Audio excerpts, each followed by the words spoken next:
might know her, and you might not like her. You should. You should love her. She's a building of being constructed. Christ is the cornerstone. Foundation built on another, reusing donor homes. She's built on them, supported by. Hello everyone. Before I start talking about the group of military students that are African Americans that my ethnography study is on, I first want to talk about a ministry called Cadence Student Ministries. Cadence Student Ministries is a youth ministry that works solely on the military students. They have locations all over the world that are international, such as Ramstein Air Base in Germany, Camp Humphreys in Korea, and Kadena Air Base in Japan. At these ministry spots, Cadence Student Ministries goes and takes students, reaches them, and loves on them for Christ, and then disciples them so that they can become disciple makers. If this ministry did not exist, these students wouldn't have an opportunity to hear this, because Cadence Student Ministries believes that military students are an unreached group of kids that can transform the world and do amazing things. But we want them to transform the world and do amazing things for Christ.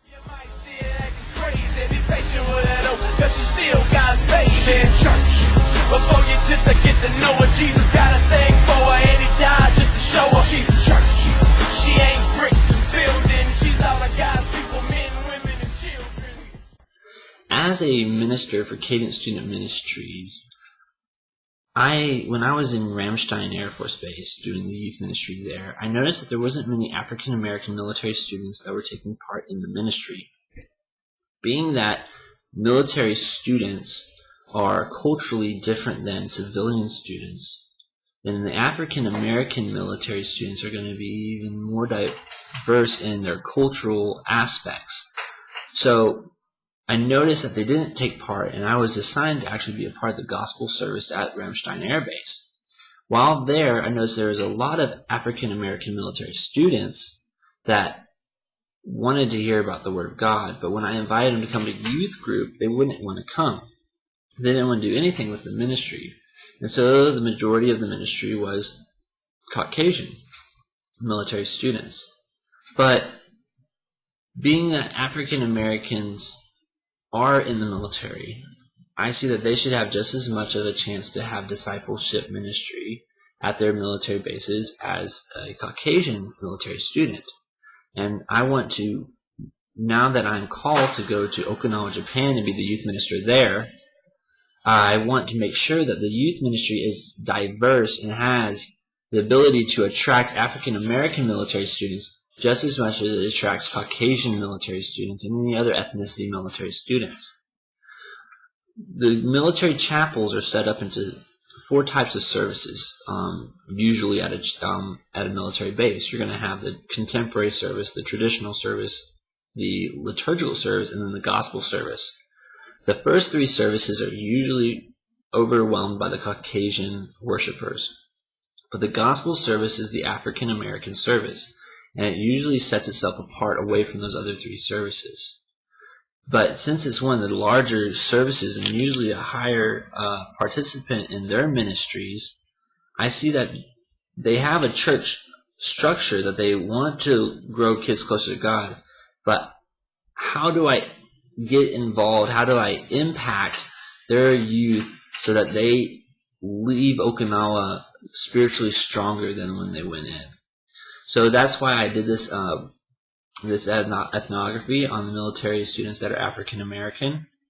My question then is, for this group of people, is what does it need to take to get African American military students to be involved in the ministries that the chapel has for them? So that's what I looked at in this ethnography. The way I did research is I looked at documents that since there's not many documents on African American military students, if anything that's on that, I had to go and I had to take bits and pieces from other parts. So I took personal experience being in the military for over 21 years with my dad being a chaplain. I have that experience in working with military as a contractor. I know about the military culture. I took documents of the paper that were talking about African American students that are civilians, and I morphed those together to help fix a African American culture. Besides that, I sent out a questionnaire to youth ministers that have experience working with African American military students, or even African American elders that have been in the chapels that have worked with the gospel services and have specifically worked with the youth at those chapel services. So taking all those three areas, my experience, written literature on African American culture, and then also the questionnaires on specifically African American military students, I've put this together on this ethnography, and I really hope you guys learn something from this. And even though this is a very, very small group of kids that you probably are not going to minister to unless you work with Cadence Student Ministries, it still is helpful to see that if you are working near a military base, ministering at a near a military base, or even ministering to African American students, there is this uniqueness that is discovered by studying the military students of African Americans. I hope you enjoy.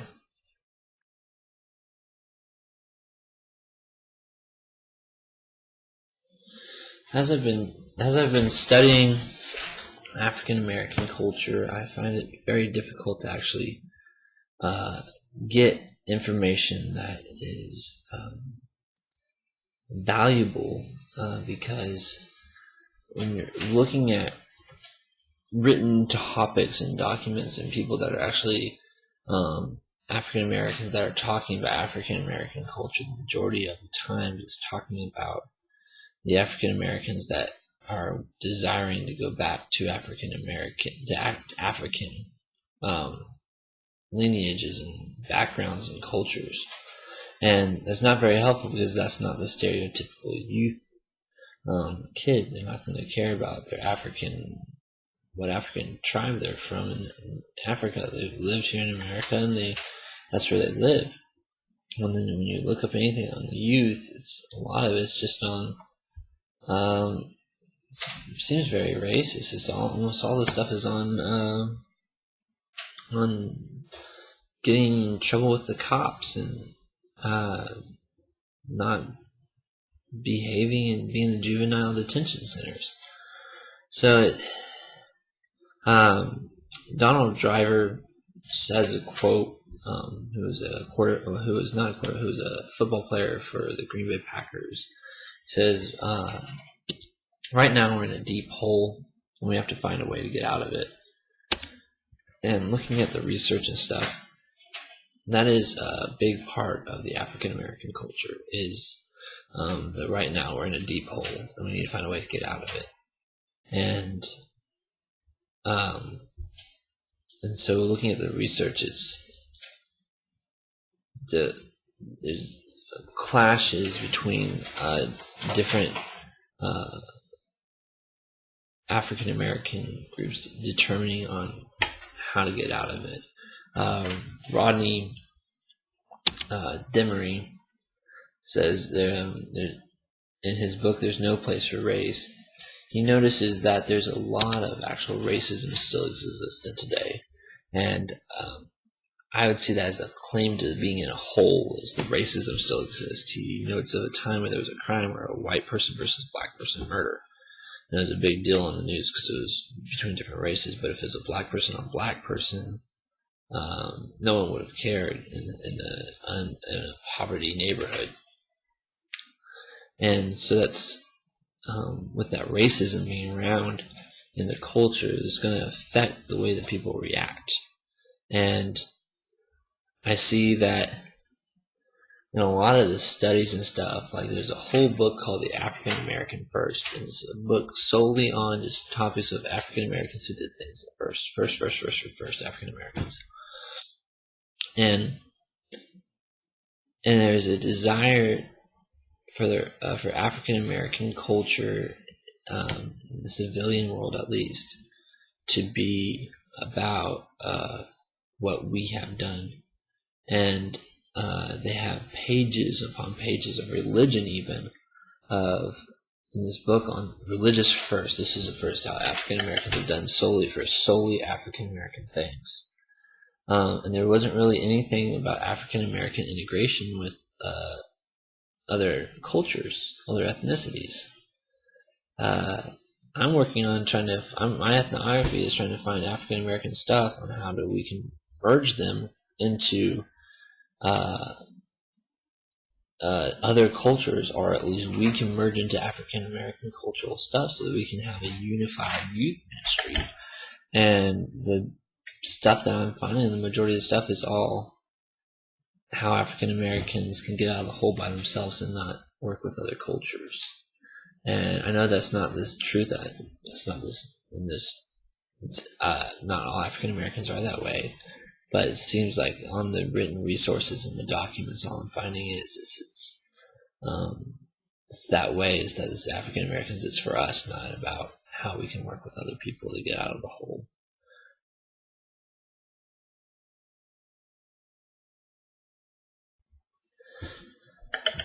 Due to 12.5 years of war, the military student has been immersed in deployments, families being split, and a lot of stress because of that. If you think about it, a civilian student, when they are graduating high school, they finally leave the house, and they go and they start their new chapter in life. They go to college.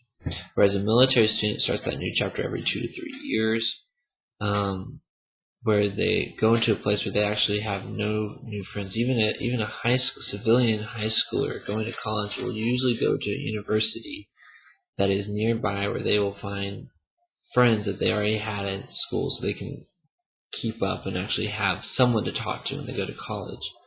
A military student doesn't have that. A military student knows absolutely nobody when they get to the next phase. This causes students to have either a desire to grab as many friends as possible, or a desire to close up and not interact with anybody because they don't want to be heartbroken when they move again. This also leads to issues of suicide, depression, and a lot of times family division, because you'll have a parent leave and then they'll have sexual intercourse with someone outside of their marital relationship, and it causes divorces.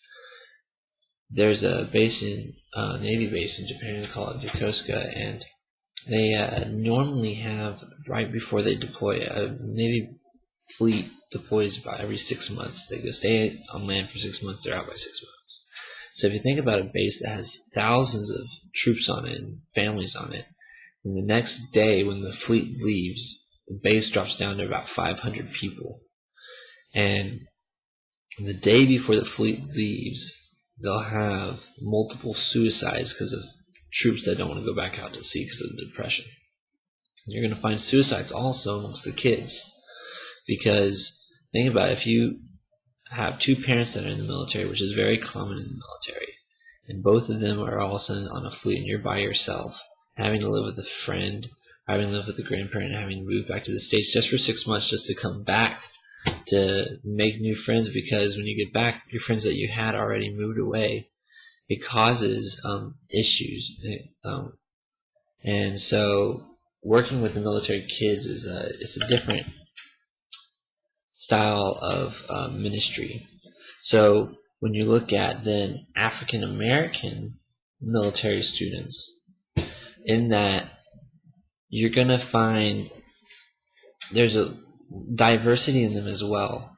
An African American volunteer at a youth ministry said that in African American culture there's a split between the educated and the uneducated African American. That will then also part into sometimes also the wealthy and the unwealthy. But when you're doing ministry for the African American community, I would have to focus on both groups differently on how to do ministry, because they're actually very, very different in how they interact with each other and things they're interested in. When I was in Ramstein, the youth ministry, if we had any African American students that came to the ministry, I would invite kids every single day, every single week to come to our youth ministry It was all in the intelligent African American branch that this volunteer stated, whereas we did not have the majority of the kids that were coming to the gospel service that would be classified, even though they're intelligent kids, they are putting themselves, as Driver says, in that hole and not wanting to go to the youth ministry. They African American, after the questionnaires that I sent out, it shows that African American youth ministry needs to have stuff that's relevant to them. Even when I asked African Americans that have been working with youth and Caucasians that have been working with youth in the military that are African American, they both state that it has to be relevant to them. To the point, even if you want to advertise in the gospel service, you need to have an African American liaison come and talk to them, because it's going to be hard to get them to focus if they don't have.